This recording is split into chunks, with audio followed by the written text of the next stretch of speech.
Bom dia, hoje é dia 21 de dezembro de 2023. Estamos aqui nessa quinta-feira para um Oris Connection.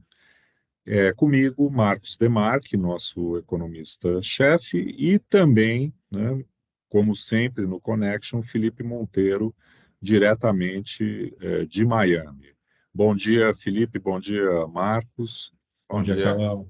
Vamos lá, então, para falar um pouco do balanço do ano e, particularmente, desse final de ano, né, que está muito diferente, com muito otimismo aí nos mercados e olhar, evidentemente, as perspectivas aí para 2024. Vamos começar, então, Marcos, falando um pouco aí de perspectivas aí de política monetária, né, tivemos aí, claro, a mudança do Fed, né, enfim, e os mercados voltando, né, a precificar um volume, um ritmo de corte muito grande, né, da taxa de juros básica americana para 2024. Então, vamos até à luz de dados, né, que foram divulgados hoje aí de revisão de PIB, inflação.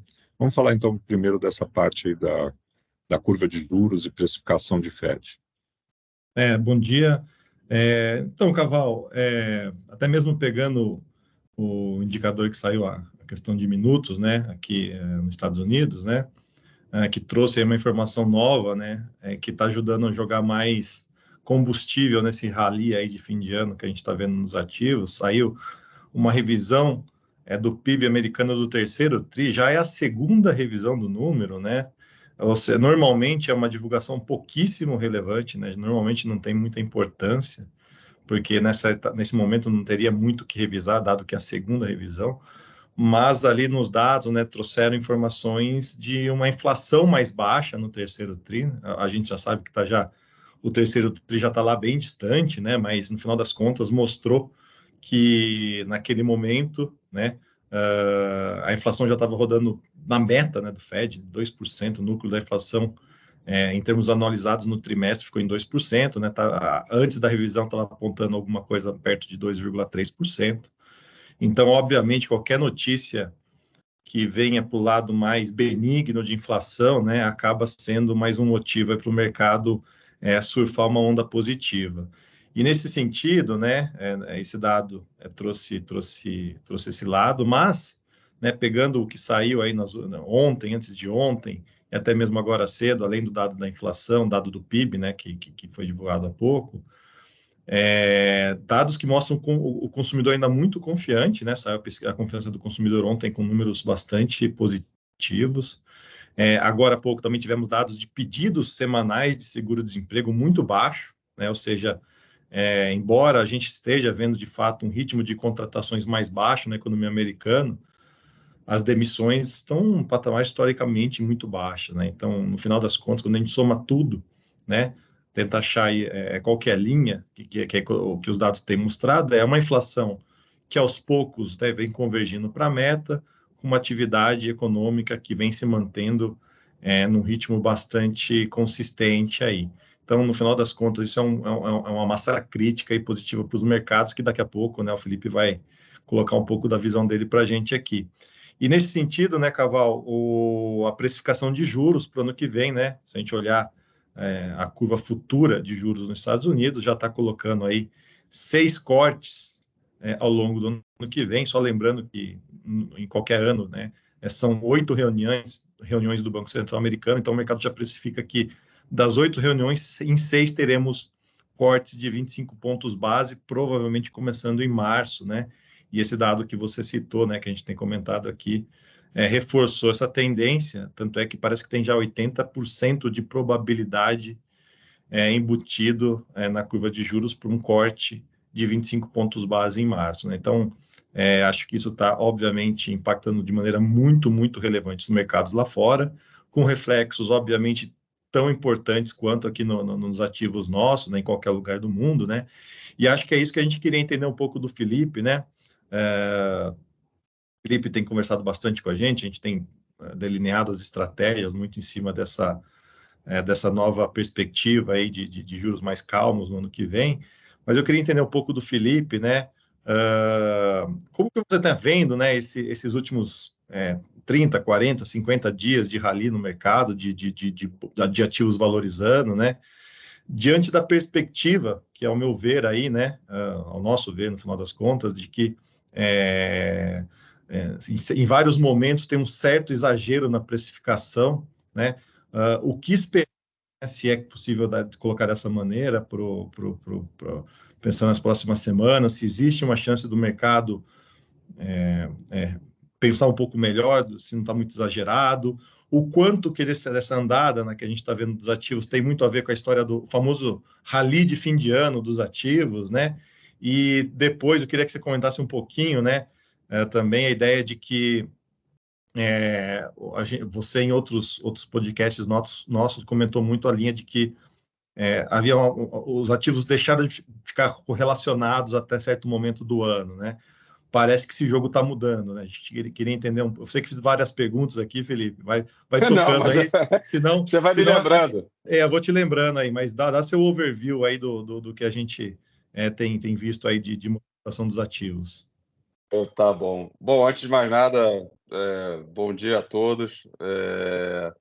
Marcos, como você falou, né? Esse ano, assim, ele começou de uma maneira, está acabando de uma maneira completamente diferente. Se vocês pegarem os podcasts que a gente fez aí em agosto, setembro, a história era completamente diferente. Os níveis dos mercados estavam absurdamente diferentes. Então, a sensação que dá, né, respondendo aí uma das suas perguntas, eu não sei bem qual foi a ordem que você fez, mas eu diria o seguinte: eu acho que a gente teve dois momentos, né? Primeiro que foi aquele momento de agosto até final de agosto até outubro, onde você teve, né, de repente, uma narrativa muito, muito, muito rápida e um movimento muito agudo, principalmente nos juros americanos, por conta de fiscal, por conta de expectativas de high for longer, né, que o Fed iria ter que manter a taxa de juros por bastante tempo. Você teve questões técnicas ali, emissões do Tesouro Americano muito acima do esperado, né? E isso levou a taxa de 3,5% para 5% do 10 anos.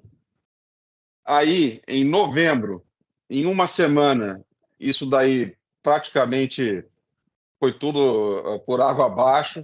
A narrativa mudou completamente. O Tesouro Americano anunciou o cronograma das emissões abaixo do que se esperava. O déficit, que era uma coisa que já era sabida, a verdade, mas assim, quando veio, né, a emissão que o pessoal, que aí é a conta mesmo de fato, né, o pessoal ficou muito mais tranquilo. O Banco do Japão, que tinha uma expectativa de que fosse apertar lá e isso fosse afetar o fluxo para as treasuries, também não fez nada. Então, o mercado ele deu uma melhorada já dos 5 ali de treasuries 10 anos para 4,30, né?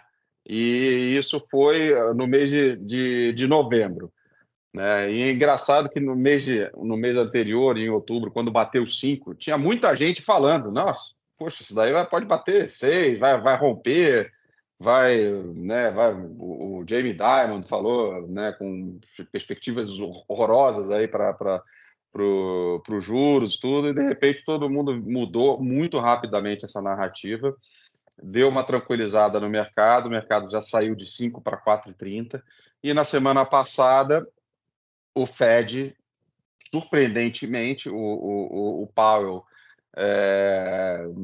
na reunião do Fed, se mostrou muito mais dovish, né? Muito mais trouxe muito mais para perto a perspectiva de queda de juros, né? Uma coisa que chamou a atenção foi que eles estão preocupados em não estender esse nível de juros apertado para além do necessário, né? E aí o mercado foi, né, os juros todos começaram a precificar, saíram de 4 quedas, como você tinha comentado, para 6 quedas, né? Então, assim, né, trocando em miúdos, o mercado estava ok, aí foi para o inferno, foi para o céu, aí agora foi para o segundo grau do céu, né? Assim, então, parece assim que a mudança foi muito rápida, né? De fato, a gente teve dados que podem corroborar essa mudança de postura do mercado, mudança de postura do Fed. De fato, a inflação está caindo, a gente vê isso, não só nos Estados Unidos, mas no mundo inteiro. Agora, se você faz uma decomposição, e você tem chamado muita atenção para isso, né? Ainda é uma história um pouco frágil, né? Quer dizer, ainda parece um pouco prematuro para cravar que a gente que a inflação já está resolvido o problema, né? E agora é pensar aí no juro, né? Se você olhar mercado de emprego, como você falou, ainda está no mercado de trabalho ainda está muito apertado, inflação de serviços ainda está alta, aluguel ainda está alto, enfim. Aí eu acho que ainda falta um pouco mais de dados para a gente ter um pouco mais de segurança nesse cenário tão benigno que o mercado está apontando agora, né? E Então, só um comentário, Felipe, nesse ponto aqui, quando o Fed deu exatamente essa sinalização, né, mais baixista, né, de juros, nós tivemos aí uma reprecificação da curva de juros, como você pontuou, e também de outros ativos, né, a bolsa, enfim, e com isso uma descompressão, né, daquele aperto das condições financeiras, né, o que exatamente. estimula, né, a atividade Exatamente. econômica Esse é um ótimo ponto, Caval, e porque no levando final das o próprio Fed a, de certa forma, tentar moderar, né, esse entusiasmo todo que joga um pouco contra o trabalho que ele vinha fazendo. É exatamente isso. As condições financeiras, só para deixar todo mundo na mesma página, a sensação, é mais ou menos como a sensação de riqueza que a pessoa sente, né? Então, quer dizer, quando você teve ali a bolsa disparando, os juros caindo, quer dizer, todo mundo teve ali uma sensação de que, poxa, dá para gastar um pouquinho mais, né? E aí, como você falou, né? Isso daí vai contra o que o Fed está tentando fazer. Esse é um ótimo ponto, né? O Mas Felipe, o vice-presidente o ex-vice-presidente do Fed, Clary, numa entrevista 2 dias atrás na TV, né? E ele fez uma clara citação nesse sentido, né? Condições financeiras mais frouxas, né? Mais relaxadas, mais estimulativas, atuam no sentido de aumentar a demanda. Demanda mais forte joga na direção de inflação um pouco mais pressionada, né? Então, vindo de uma pessoa que estava até há pouquíssimo tempo atrás dentro desse colegiado, né, de decisão de juros, né? Talvez seja um sinal relevante, né, de que em algum momento, como já está sendo tentado, né, os membros do Fed tentarem dar uma recalibrada na sim, mensagem, né? Acho que a isso gente é teve uma importante. série de membros, né, falando recentemente, né, justamente tentando botar um pouco de panos quentes aí na euforia do mercado, né?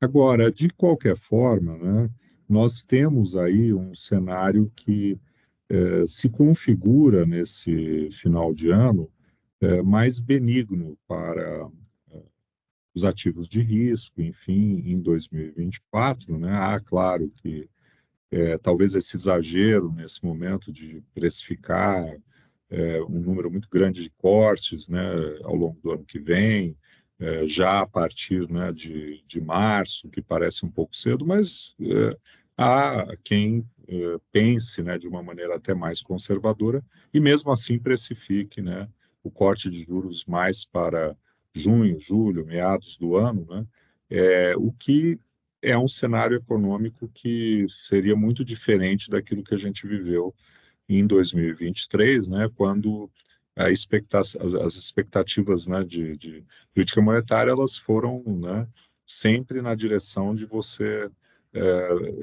acabar tendo mais juro do que se imaginava, e para não falar, né, do estresse da curva longa, aí, como você se referiu, a partir de agosto, né? Agora, vamos olhar então um pouco, né, dentro desse contexto, né, de 2024 como um ano em que o juro global pode cair, né, não só em alguns emergentes como o Brasil, que já vem caindo há algum tempo, mas também Estados Unidos, Europa, enfim.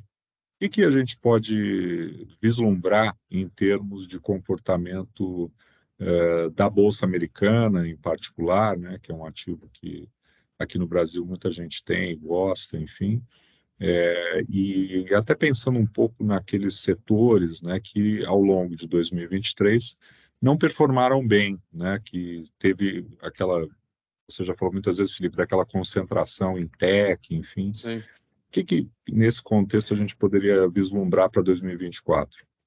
Sim, Caval, eu vou aproveitar essa sua pergunta e eu já vou emendar aqui com a pergunta que o Marcos fez com relação à correlação, né?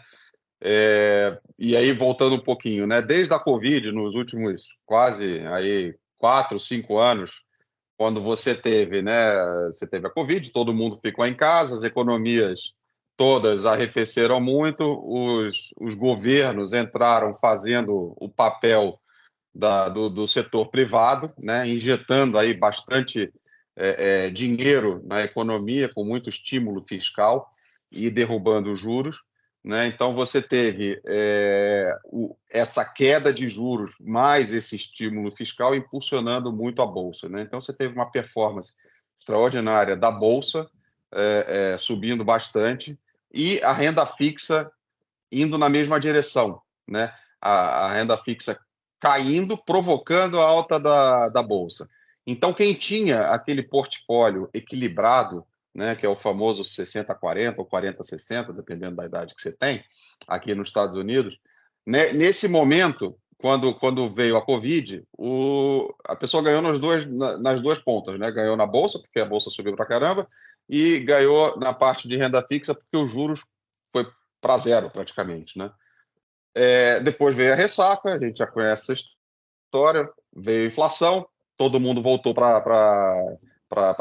saiu de casa, né? Voltou para trabalhar, não tinha oferta, gargalos em todo quanto é lugar, a inflação subiu, os bancos centrais todos tiveram que subir juros, né? E aí a bolsa caiu muito por conta dessa alta de juros e a posição de renda fixa caiu também muito por conta da alta de juros, né? Então as correlações elas foram indo na mesma direção. Quando a bolsa melhorava, quando a renda fixa melhorava, a bolsa melhorava. E quando a renda fixa piorava, a bolsa piorava. Então, esse portfólio balanceado, né, ele não funcionou nos últimos 4, 5 anos. Porque normalmente você faz, a renda fixa ela serve como uma espécie de proteção, né, em momentos onde você está posicionado em bolsa e a economia começa a dar sinais de desaceleração, o que seria ruim para a bolsa, mas aí a renda fixa já começa a precificar quedas de juros para voltar a estimular a economia, e isso você compensa um pouco da perda que você teve na bolsa. Esses últimos 5 anos não teve isso, né? Agora que a gente passou, né, por um ciclo de afrouxamento muito agudo e um ciclo de aperto muito agudo, né? Como você falou, parece que o mundo todo está se reequilibrando, né? O Fed já anunciou que parou, que já está pensando num ciclo de corte. A Europa, né, tá ali, parou, mas ainda não dá para pensar em corte. Inglaterra, Japão, todo mundo, mas assim, enfim, o mundo parou de apertar os juros, né? Então, olhando para frente, Caval, o que eu acho que volta a fazer sentido? Justamente esse portfólio balanceado, onde você tem bolsa e renda fixa como uma espécie de amortecedor da Bolsa, né?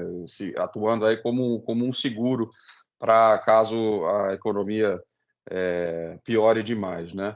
Então, eu acho que esse portfólio que não funcionou nos últimos 4, 5 anos, ele voltará a funcionar olhando para frente agora. E Você me desculpa, perguntou... Felipe, Uhum. na renda fixa, hoje vale a pena estar um pouco mais longo ou ainda aproveitar um juro de 2 anos ainda, né, mais elevado, com a curva invertida? Sim, vamos lá. Deixa eu falar antes a resposta dos setores, né, Caval, que você Tá tinha bom. perguntado. Assim, de fato, a gente teve um ano onde você teve, nos 3 primeiros trimestres, uma performance muito desigual, né, dos setores na Bolsa, tudo muito puxado pelas as grandes empresas de tecnologia e por conta de uma narrativa da inteligência artificial, que a gente já falou aqui, já explorou diversas vezes aqui nesse podcast, né? E aí, como você teve uma narrativa que era um negócio que, né, meio que imune ao ciclo econômico, essas ações elas performaram muito bem, enquanto o resto do mercado em todo, os demais setores, eles meio que sentiram a economia, a perspectiva de uma economia mais fraca, né? Então, isso aconteceu até novembro, quando isso começou a se reverter, quando você teve essa primeira pernada na taxa de juros, né? Nessa primeira pernada, você já teve os setores mais sensíveis aos juros, os setores menos cíclicos, todos eles performando muito bem, que eram justamente os que estavam para trás, os que no começo do ano, né? Então, eu diria que essa disparidade que a gente viu no começo do ano, até mais da metade do ano, ela ainda existe, tá? Ainda existe. Eu acho que ainda vale estar posicionado nesses setores mais sensíveis à taxa de juros e setores menos cíclicos, setores que pagam bastante dividendos, enfim, large caps, né? O setor que a gente chama de value aqui, versus growth, né? Quer dizer, você está apostando nas ações aí mais tradicionais, eu acho que ainda vale essa aposta, mas a gordura que a gente tinha, a discrepância que a gente tinha, já começou a diminuir, diminuiu bastante, tá? Eu acho que esse call ainda vale para 2024. Eu ainda gosto muito de small caps. Eu acho que, não agora, né? Ele subiu 20 e poucos por cento em, sei lá, 3 semanas, um mês, né? Foi um movimento muito rápido, mas olhando mais para frente, uma posição um pouco mais de longo prazo, é um setor que ainda segue muito descontado. O setor de utilities, né? Água, luz, gás, TV a cabo, enfim, tudo isso, né? Aquelas coisas que é o custo fixo, né? De qualquer família, também está muito barato. Healthcare é outro setor que eu gosto bastante. Setor de consumer staples, que eu sempre falo aqui, é o tal do detergente, a Coca-Cola, cigarro, coisas que não mudam o padrão de consumo, independente, mesmo com um ciclo econômico mais apertado, né? Então, esses setores ainda seguem muito descontados. Bancos, finanças andou muito, deu um baita rally agora, mas ainda está descontado. Que mais? Real estate, aqui, setor imobiliário, que é juros, extremamente extremamente sensível aos juros, e andou bem agora. Eu acho que ele ainda segue muito descontado, né? Então, acho que ainda é um setor interessante de estar, né? Na renda fixa, respondendo a sua pergunta, né, a gente estava com uma posição de juros um pouco mais longa, porque aí a curva estava muito interessante, apesar de estar negativamente inclinada, né? essa inclinação ela estava quase zero, né? Ela chegou de uma inclinação bem negativa para ficar quase zero ali no pior momento em outubro. Nessa hora, a gente aproveitou para alongar a nossa duration. Esse movimento foi bom, né? E agora a gente, né, meio que botou no bolso. Estamos mais curtos agora, a gente está com uma duration bem curta agora na carteira, justamente por conta disso que o Marcos falou, né? Parece um pouco prematuro. Então, a ideia agora de curto prazo, obviamente, é esperar um pouco, ver aonde que o mercado vai se reequilibrar e, a partir daí, voltar a se posicionar. Eu acho que quando isso acontecer, eu acho que esse prazo mais longo, eu acho que é bem interessante. Porque se você pensar bem, né, tudo bem, a Treasury bateu 5 e agora está 3,80. Mas ainda é um nível historicamente interessante de estar aplicado e já garantir essa taxa por um horizonte mais longo e fugir um pouco do risco de reinvestimento. Tá? Eu ainda gosto muito, Caval, na renda fixa, eu ainda gosto muito do setor de high yield, está pagando aí 7,30, chegou a pagar 9,5, né, no pior momento, mas eu acho que ainda é um setor interessante para estar. Ele tem uma duration aí de uns 4 anos. Né? O setor de crédito high grade, né, o AAA da vida, também é um setor que eu gosto bastante.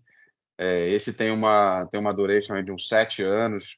Então, são dois setores que eu né, gostava no pior momento. Eu acho que ainda tem suco aí para sair.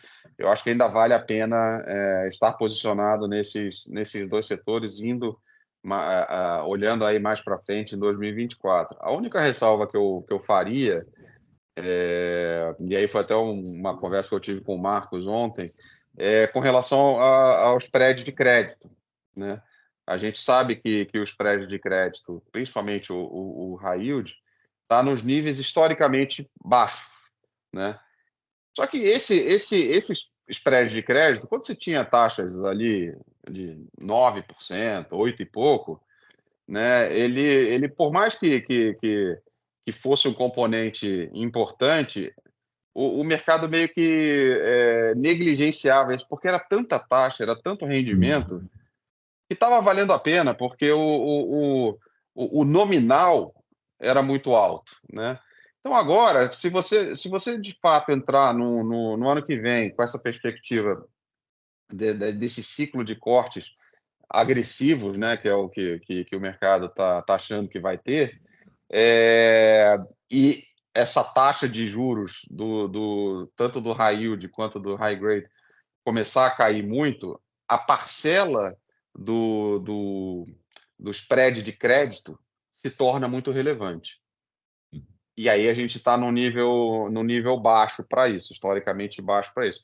Em contrapartida, existe uma grande preocupação com a tal da maturity wall, né, que é quando começam as rolagens das dívidas corporativas. Né, e existia um grande medo principalmente nos setores mais de high yield, que algumas empresas não fossem conseguir rolar as dívidas. Né.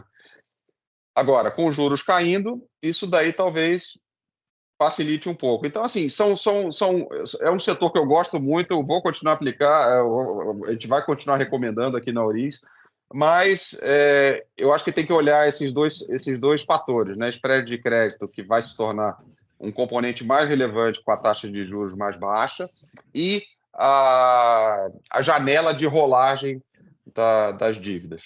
Perfeito. Ô, Caval, aproveitando que a gente deu uma passada nos ativos aqui, né? Faltou dar uma passada nas moedas, né? E aí eu queria já puxar direto para o nosso quintal aqui, né? A moeda brasileira, né? E até nesse sentido, Marcos, também qual é a visão de dólar global, né? Quer dizer, que deriva desse quadro, né? O dólar globalmente, e aí a gente chegar aqui no nosso dólar real, né, que está se fortalecendo nas últimas semanas. E aí, qual a visão, Felipe? Não, a visão meio que geral aqui no mercado, né, e a gente concorda com isso, né, é uma visão de que o Fed, por estar meio que na frente do resto das moedas, né, principalmente especialmente dos países desenvolvidos, né, ele sinalizando já que vai ser o primeiro a cortar os juros, né? Obviamente, isso daí tende a enfraquecer o dólar, né? Fortalecendo as demais moedas. Então, eu acho que essa é uma visão que talvez perdure aí por mais um tempo, né? Aí quando o Fed começar com esse ciclo de afrouxamento, né? Agora, a gente sempre gosta de lembrar, eu pelo menos, né? Todas essas apostas contra o dólar, né, elas acabam sendo muito mais circunstanciais, sendo apostas muito mais, sempre muito mais de curto prazo, né, mesmo Tático. que não seja tão de curto prazo, né, às vezes o negócio pode durar, sei lá, um ano, né, mas, assim, olhando bem para frente, né, no horizonte mais longo, dificilmente a gente vai ter, quer dizer, quando você olha mais para frente, o crescimento e as perspectivas de crescimento que acabam ganhando muito mais importância do que o diferencial de juros, né? Que Verdade. afeta mais o curto prazo, né? Então, olhando bem para frente, é, eu ainda assim, não vejo nenhum país com a capacidade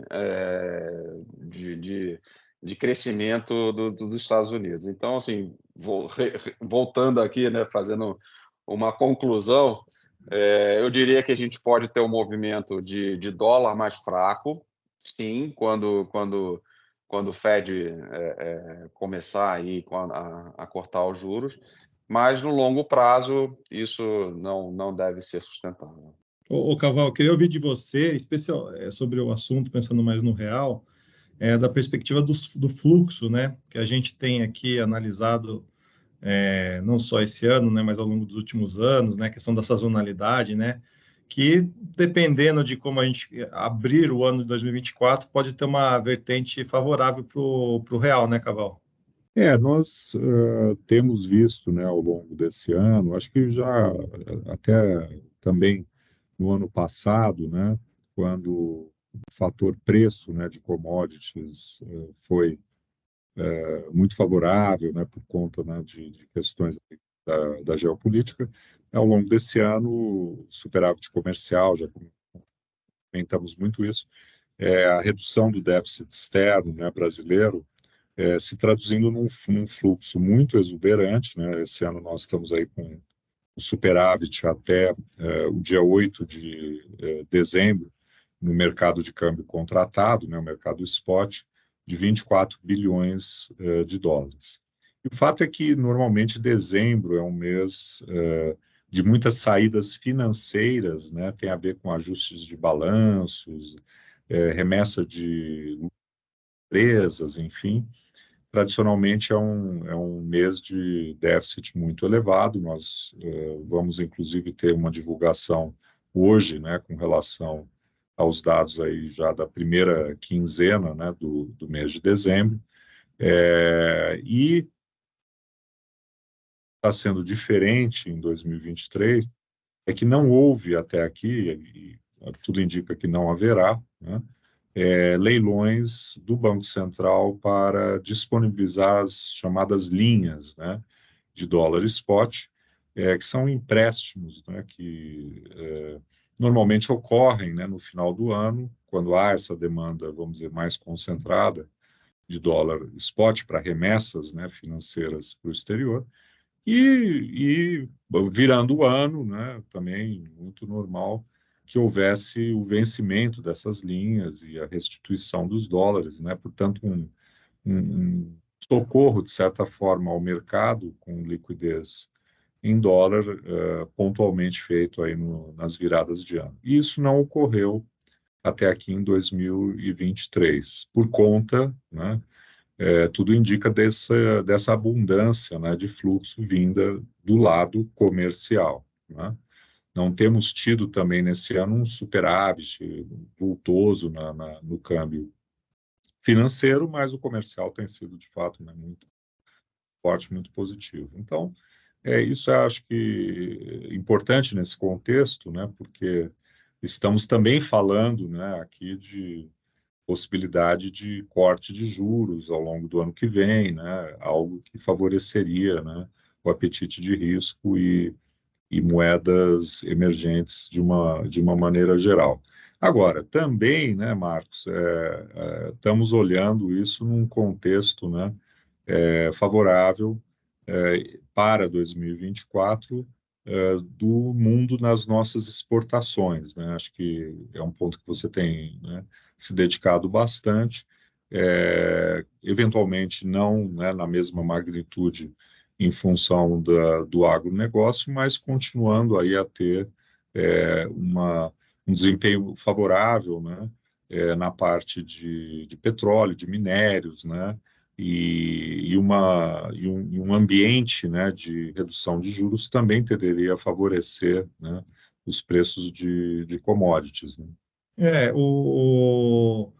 esse ano, né, como você citou, né, a gente vai ficar próximo a 100 bilhões de dólares de um superávit comercial, né, o saldo comercial.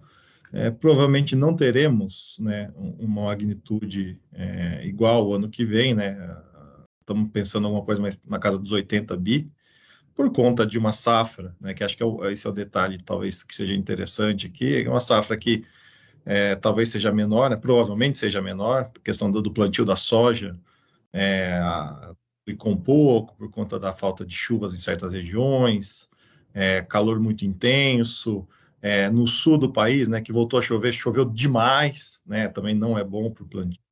Eu estava vendo até pouco tempo, até agora há pouco, né, a questão do clima na região nordeste, ali onde você tem um bom plantio de soja, milho também, falta de chuva, tal. Então, devemos sim ter um saldo comercial robusto novamente, não igual ao desse ano, né? Mas é aquele ponto, né, Caval, o que vai ficando, né, pelo menos nos anos mais recentes, é um ganho extraordinário do volume produzido e exportado, né, mesmo com preços dos grãos, assim, não tão vultuosos, né? Acho que isso continua, acho que isso não vai mudar. E na outra, num outro segmento da economia, que é o petróleo, né, continuaremos a ter uma produção e exportação em alta, independente do preço da commodity, o volume produzido, o volume exportado, continuarão aí ditando aí bons volumes de entrada aí por essa frente aí. Então, eu acho que mesmo que não seja um bom ano de vultuosos saldos comerciais, será, sem dúvida nenhuma, um tamanho muito maior do que foi, né, antes da pandemia, o que estruturalmente aí a gente está acreditando que veio para ficar aí, e torna o Brasil, né, muito diferente dos outros emergentes. Acho que isso é importante entrar na conta, né? Você não consegue encontrar país emergente no mundo hoje que esteja tendo ventos tão favoráveis, né, no setor externo, trazendo recursos, divisas de maneira constante para o país, né? Acho que isso é importante. Desse ponto de vista, né, também, e aí a gente volta, né, ao tema inicial, a política monetária aqui, ela conta, né, por conta, evidentemente, da hierarquia aí global de taxa de juros, o diferencial, né, que o diferencial de juros, né, ele acaba tendo, vamos dizer, uma importância relevante, né, embora que mitigada no contexto atual pelo fluxo comercial, enfim, a balança e tal, que nos dá uma posição, vamos dizer, um pouco mais sólida do que em outros momentos em que tínhamos déficits, né, externos muito elevados, né? Agora, a estratégia até aqui do Banco Central, né, de fazer cortes aí seguidos de 0,5 ponto percentual, me parece hoje que também está ajudando nesse contexto, né, de juros globais possivelmente em queda no ano que vem, que é o cenário base aí que todos têm, né? E criando aí uma força, né, eventualmente favorável também ao real, né? A gente tem visto muitos players aí defendendo a ideia de vender dólar e ficar ativo no real enquanto estratégia aí, né, de investimento nesse momento. E aí eu pergunto para o Felipe, você no seu termômetro aí, você sente esse apetite por moedas emergentes, pelo risco de emergentes? Como é que está isso aí na temperatura aí de Miami? Sim, tá aumentando, Caval, tá aumentando a demanda para esse tipo de ativo. Como eu falei, né? Eu acho que esse é um pouco análogo a esses setores que eu descrevi, né? Quer dizer, apesar de serem dinâmicas completamente diferentes, em termos de precificação, né? A gente ainda vê mercados emergentes, principalmente, ainda muito baratos, muito descontados, né? Então, olhando para frente, da mesma forma que eu citei os setores que small caps, setores menos cíclicos, enfim, aí que ainda parecem muito descontados, emerging markets ainda parecem muito descontados também, né? Então, eu acho que tende a ser um ano, concordando aí com a sua análise, de fluxos mais positivos no financeiro, diferente do que a gente viu esse ano, porque no final das contas, né, por que você quer ir para emerging markets, né, para mercados emergentes, em um ano onde você teve o Nasdaq subindo 40%, assim, né? Não precisa. Esse ano tende a ser um ano mais normal, né? Onde as correlações tendem a voltar para o normal, né? As narrativas tendem a ser menos radicais, né? E isso tende a favorecer os fluxos aí para mercados emergentes, que são justamente como como você falou, né? O Brasil ele está numa posição extremamente benigna, super positiva em relação ao resto, né? E ainda segue muito barato, né? Então talvez seja, eu acho que seja uma classe que vai ganhar bastante importância. Eu já vejo bastante gente comentando disso. A gente ainda não vê, de fato, uma entrada relevante, mas eu acho que pode ser um tema para o ano que vem, sim. Bom, excelente. Acho que cobrimos aí o espectro de ativos, né, globais, o cenário para o ano que vem que se configura aí, né, promissor, né, dentro daquilo que você até falou, Felipe, quem sabe um ano mais normal, né, sem novidades do ponto de vista da geopolítica, de guerra, de pandemia, de quebra de banco nos Estados Unidos, esse movimento, né, inusitado, né, do juro de 10 anos, que foi por um nível elevadíssimo e 2 meses depois, né, voltou para os patamares prévios. Enfim, quem sabe temos aí um ano, né, de redução de juros globais, de maior apetite de risco e a gente torce também aqui no Brasil que isso se traduza aí num crescimento econômico também vigoroso. Acreditamos aí alguma coisa, né, entre 1,5% e 2%, quem sabe até 2%, embora tenhamos aí o desafio, né, de ter um ano em que o agronegócio não contribuirá, né, para o crescimento como foi em 2023, né, mas com taxas de juros mais baixas e os setores cíclicos da economia compensando, né, aquilo que não puderam, né, fazer no ano que agora está se encerrando, né? Bom, esse é o nosso último podcast macro, né, de 2023. A gente agradece aí a participação, né, todos aqueles todos e todas que nos assistiram ao longo desse ano, né, bastante o primeiro ano nosso da Urize enquanto um ano, né, calendário Teve cheio. bastante assunto, né, Caval? É, O lado bom foi esse. A gente teve com bastante coisa para certeza conversar. o ano que vem vai ter muita coisa diferente do que a gente está pensando hoje, mas pelo menos estamos encerrando, né, num tom aí mais animado, né?